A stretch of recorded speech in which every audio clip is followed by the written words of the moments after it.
خوش آمدید۔ آج ہم تقسیم کے فوراً بعد کے ایک بہت ہی غیر یقینی اور پرتشدد مہینے کا جائزہ لے رہے ہیں، اکتوبر 1947۔ جی ہماری توجہ خاص طور پر قصور کے علاقے پہ رہے گی، جو بالکل نئی سرحد پہ تھا۔ بالکل۔ ہمارے پاس اس وقت کے کچھ اخباری تراشے ہیں۔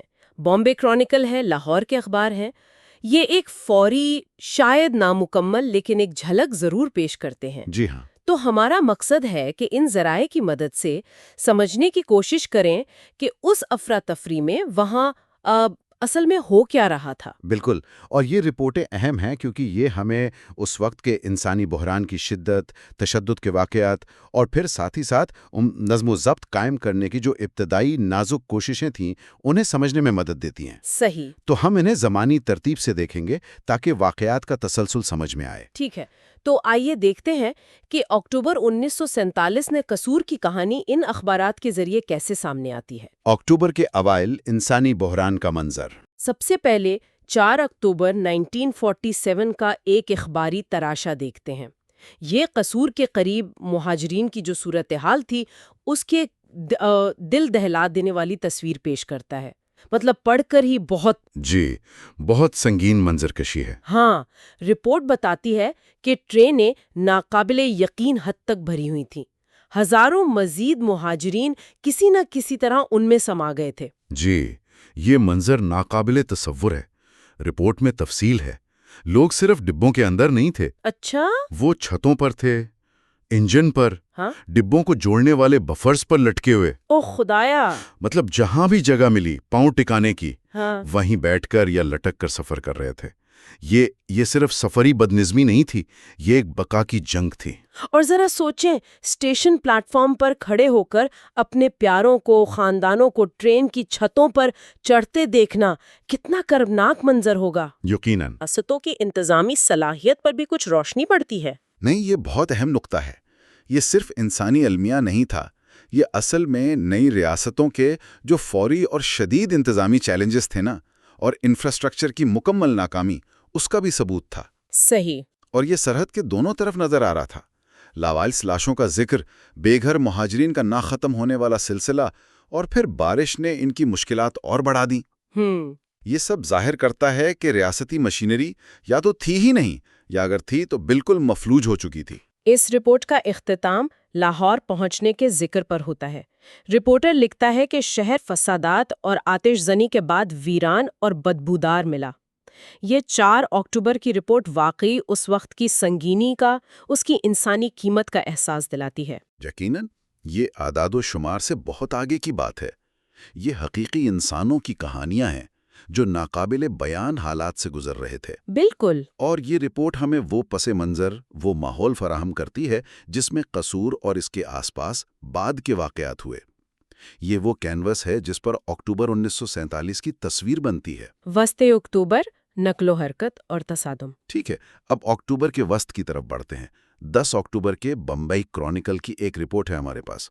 یہ 8 اور 9 اکتوبر کے آس پاس کچھ اہم نقل و حرکت کا ذکر کرتی ہے۔ جی، اس رپورٹ کے مطابق بھارتی فوجی دستوں کو لائل پور یعنی موجودہ فیصل آباد اور شیخوپورہ کے علاقوں میں منتقل کیا گیا۔ اچھا۔ بظاہر وہاں جو مہاجر کیمپ تھے ان کی حفاظت کے لیے۔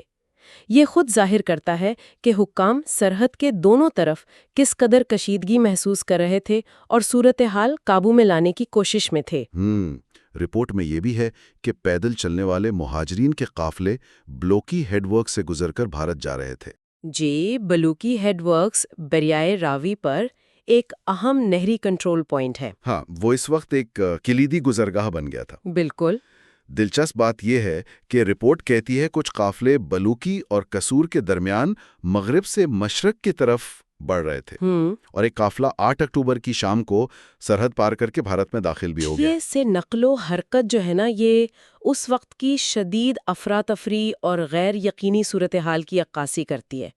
لوگ جان بچانے کے لیے محفوظ مقامات ڈھونڈ رہے تھے، صحیح۔ جبکہ حکام، چاہے وہ فوجی ہوں یا سول، وہ کسی نہ کسی طرح نظم و ضبط قائم کرنے کی کوشش کر رہے تھے۔ یہ ایک بہت ہی غیر مستحکم، بہت خطرناک ماحول تھا۔ اور اسی پرتشدد ماحول میں 10 اکتوبر کو قصور سب ڈویژن میں ایک سنگین مسلح تصادم ہوا۔ جی ہمارے پاس اس واقعے کی 2 مختلف اخباری رپورٹیں، دونوں 11 اکتوبر کی، ایک لاہور کے مقامی اخبار سے، دوسری دی پریس اینڈ جرنل سے۔ ان میں کیا تفصیلات ہیں؟ دونوں رپورٹیں بتاتی ہیں کہ یہ واقعہ قصور سب ڈویژن کے گاؤں سہجرہ میں ہوا۔ سوجرا؟ جی، یہ لاہور سے تقریباً 40 میل جنوب میں پاکستانی علاقے میں ہے۔ رپورٹس کے مطابق حملہ آوروں کی تعداد تقریباً 60 تھی اور وہ مسلح تھے۔ 60 حملہ آور؟ جی، ایک رپورٹ میں تو واضح طور پر انہیں سکھ حملہ آور کہا گیا ہے، جبکہ دونوں رپورٹیں یہ ضرور کہتی ہیں کہ ان میں سے کچھ وردی میں ملبوس تھے۔ وردی میں ملبوس حملہ آور؟ یہ تو بہت الجھن پیدا کرنے والی بات ہے۔ جی بالکل۔ ان کے پاس اسلحہ بھی کافی بتایا گیا ہے، 2 برین گنیں اور 18 رائفلیں۔ یہ تو کوئی معمولی ڈاکوؤں کا گروہ نہیں لگتا۔ بالکل نہیں۔ انہوں نے کیا کیا؟ اطلاعات کے مطابق حملہ آوروں نے گاؤں کے قریب 2 مختلف جگہوں پر پوزیشنیں لیں اور کھیتوں میں کام کرنے والے جو نہتھے گاؤں والے تھے ان پر فائرنگ شروع کر دی۔ لیکن مغربی پنجاب بارڈر پولیس کی ایک قریبی چوکی نے فوراً جوابی کارروائی کی۔ اور پھر کیا ہوا؟ کیا یہ کوئی مختصر جھڑپ تھی؟ نہیں، بالکل نہیں۔ رپورٹس کہتی ہیں کہ پولیس اور حملہ آوروں کے درمیان تقریباً 3.5 گھنٹے تک شدید لڑائی جاری رہی۔ 3.5 گھنٹے؟ جی، یہ اس بات کی نشاندہی کرتا ہے کہ حملہ آور نہ صرف اچھی طرح مسلح تھے بلکہ منظم بھی تھے اور مقابلہ کرنے پر تیار تھے۔ اس کا نتیجہ کیا نکلا؟ پولیس کارروائی کامیاب رہی۔ رپورٹوں کے مطابق پولیس نے کئی حملہ آوروں کو ہلاک کر دیا اور باقی پسپا ہو کر بھاگنے پر مجبور ہو گئے۔ لیکن افسوسناک طور پر اس حملے میں ایک مقامی گاؤں والا بھی جان سے ہاتھ دھو بیٹھا۔ یہ واقعہ تو سرحد پر موجود کھلی تشدد اور لاقانونیت کی ایک واضح مثال ہے، لیکن یہ وردی میں حملہ آور کا ذکر، یہ کیا تھا؟ کیا یہ محض افواہ تھی یا یہ کسی منظم گروہ کی طرف اشارہ ہے؟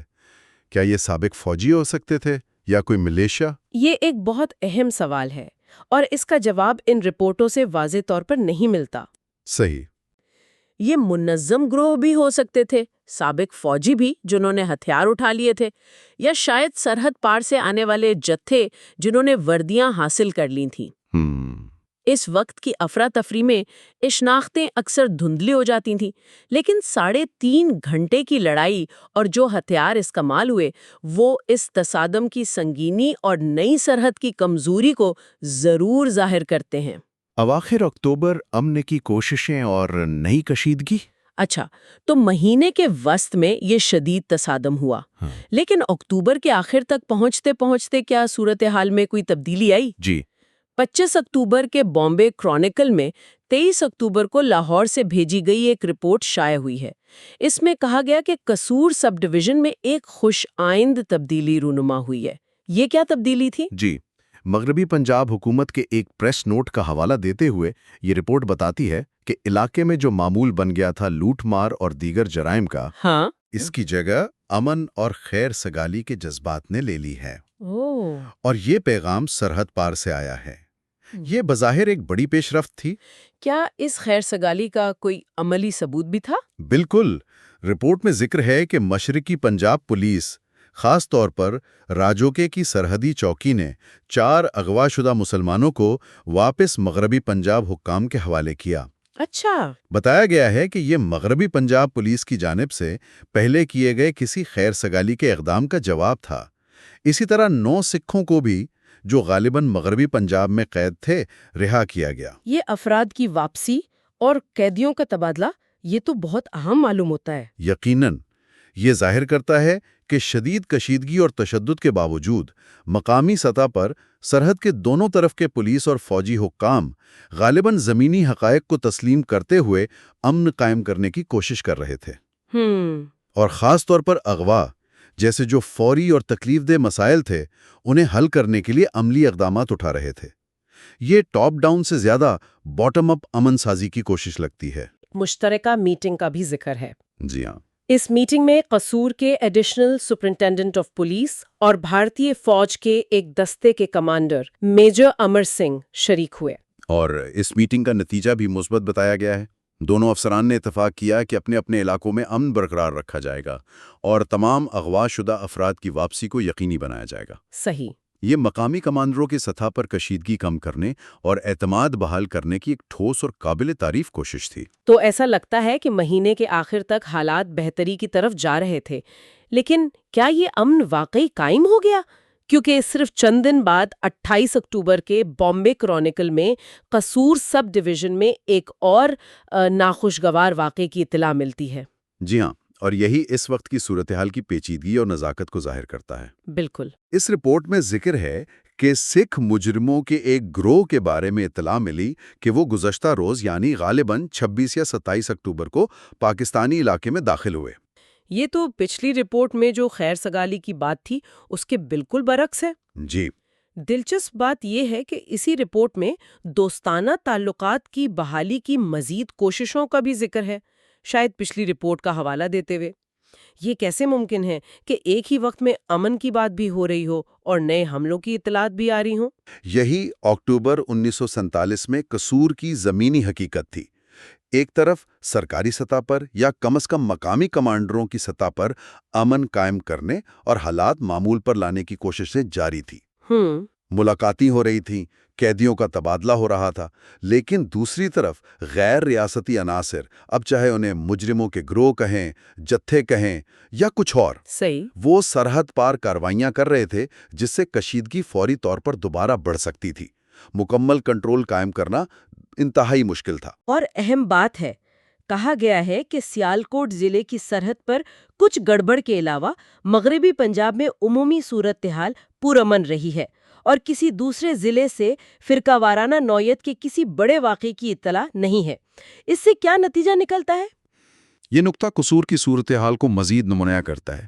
ایسا لگتا ہے کہ اکتوبر 1947 میں کم از کم ان رپورٹوں کی روشنی میں قصور کا علاقہ تشدد اور کشیدگی کا ایک خاص مرکز بنا ہوا تھا، ایک ہاٹ سپاٹ تھا۔ اچھا، دیگر علاقوں میں نسبتاً امن کا ہونا یہ ظاہر کرتا ہے کہ شاید مقامی عوامل، سرحد سے قربت یا مخصوص گروہوں کی سرگرمیاں قصور کو اس وقت زیادہ غیر مستحکم بنائے ہوئے تھیں۔ یہ آخری رپورٹ اکتوبر 1947 میں قصور کے علاقے کی ایک پیچیدہ، غیر مستحکم اور مسلسل بدلتی ہوئی تصویر پیش کرتی ہے، جہاں امن کی امید بھی ہے اور ساتھ ساتھ تشدد کا خطرہ بھی ہر وقت موجود ہے۔ اختتامیہ۔ تو ان چند اخباری تراشوں کو اگر ہم جوڑ کر دیکھیں تو اکتوبر 1947 میں قصور کا علاقہ گویا ایک طوفان کی زد میں تھا۔ ہم نے مہینے کے شروع میں شدید انسانی بحران دیکھا، مہاجرین کی ناقابل بیان مشکلات، پھر وسط میں سرحد پر مسلح تصادم، پولیس اور وردی پوش حملہ آوروں کے درمیان گھنٹوں لڑائی، بالکل، اور پھر مہینے کے آخر میں امن قائم کرنے کی کچھ سنجیدہ عملی کوششیں بھی نظر آئیں۔ اعلیٰ سطحی ملاقاتیں، خیر سگالی کے پیغامات، اغوا شدہ افراد کا تبادلہ، لیکن ساتھ ہی تشدد کا سلسلہ بھی پوری طرح رکا نہیں۔ بالکل، یہ ذرائع ہمیں صرف ایک محدود منظر دکھاتے ہیں۔ یقیناً یہ پوری کہانی نہیں ہے، لیکن یہ اس دور کی افراتفری، خوف، تشدد، بقا کی جدوجہد اور کہیں کہیں امید کی کرنوں کی ایک واضح اور اکثر تکلیف دہ تصویر ضرور پیش کرتے ہیں۔ صحیح۔ قصور کی یہ کہانی دراصل اس بڑے المیے کا ایک چھوٹا سا نمونہ ہے جو تقسیم کے وقت پورے برے صغیر میں رونما ہو رہا تھا۔ ریاستوں کا بننا اور ٹوٹنا، سرحدوں کا کھچنا اور عام انسانوں کا ان تاریخی تبدیلیوں کی قیمت ادا کرنا۔ تو اس سب کا کیا مطلب ہے ہمارے لیے آج؟ میرے خیال میں یہ کہانیاں، یہ مقامی رپورٹیں ہمیں یاد دلاتی ہے کہ تاریخ صرف بڑے واقعات، اہم فیصلوں اور مشہور شخصیات کا نام نہیں ہے۔ جی بالکل۔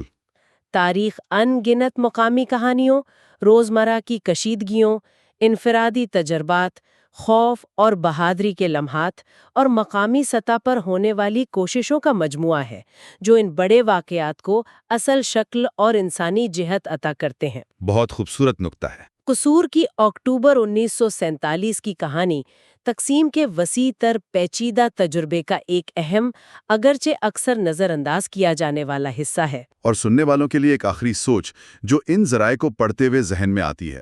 ان رپورٹوں میں وردی میں حملہ آور، سکھ حملہ آور یا سکھ مجرموں کا گروہ جیسے لیبل استعمال ہوئے ہیں۔ اس وقت کی افراتفری، خوف، پروپوگینڈا اور فوری رپورٹنگ کے دباؤ میں شناختیں اور وابستگیاں کتنی واضح تھیں؟ یہ اہم سوال ہے۔ کیا یہ لیبل ہمیشہ واقعات کی درست عکاسی کرتے تھے یا یہ اس وقت کے تعصبات، افواہوں اور پہلے سے موجود بیانیوں کا عکس تھے؟ اور سب سے اہم بات، اس طرح کے لیبل واقعات کی رپورٹنگ کو اور سرحد کے دونوں طرف کے لوگوں کے ذہنوں میں بننے والے تاثرات کو کیسے متاثر کر سکتے تھے؟ صحیح۔ یہ ایک ایسا سوال ہے جو ان تاریخی ذرائع سے ابھرتا ہے اور ہمیں اس پر غور کرنے کی دعوت دیتا ہے کہ ہم تاریخ کو کیسے پڑھتے، سمجھتے اور بیان کرتے ہیں۔